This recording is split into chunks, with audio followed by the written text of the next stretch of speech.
The Bondage of the Will by Martin Luther. Argument 8.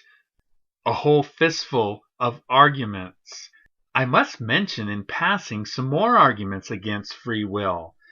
I will only refer to them briefly, but each of them by itself could completely destroy the idea of free will.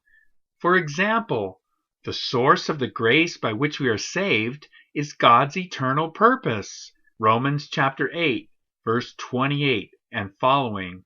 This must rule out the suggestion that God is gracious to us because of something we may do.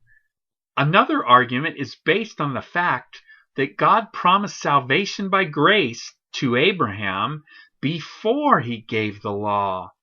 Paul argues that if we are now saved by keeping the law by free will, then this would mean the promise of salvation by grace is canceled.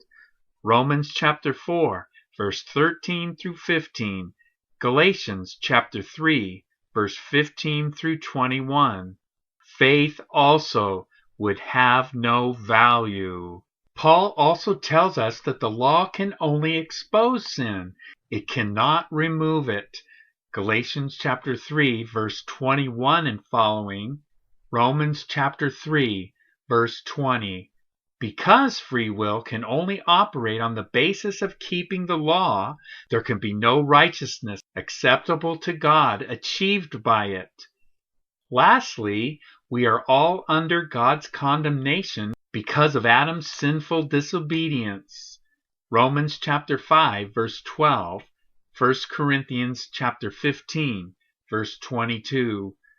We all come under this condemnation at our birth, including those who have free will, if any such people exist.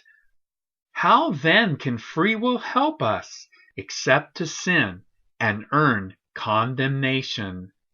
I could have left out these arguments and simply given a running commentary on Paul's writings, but I wanted to show just how stupid my opponents are, who fail to see such simple things plainly. I leave them to think over these arguments for themselves.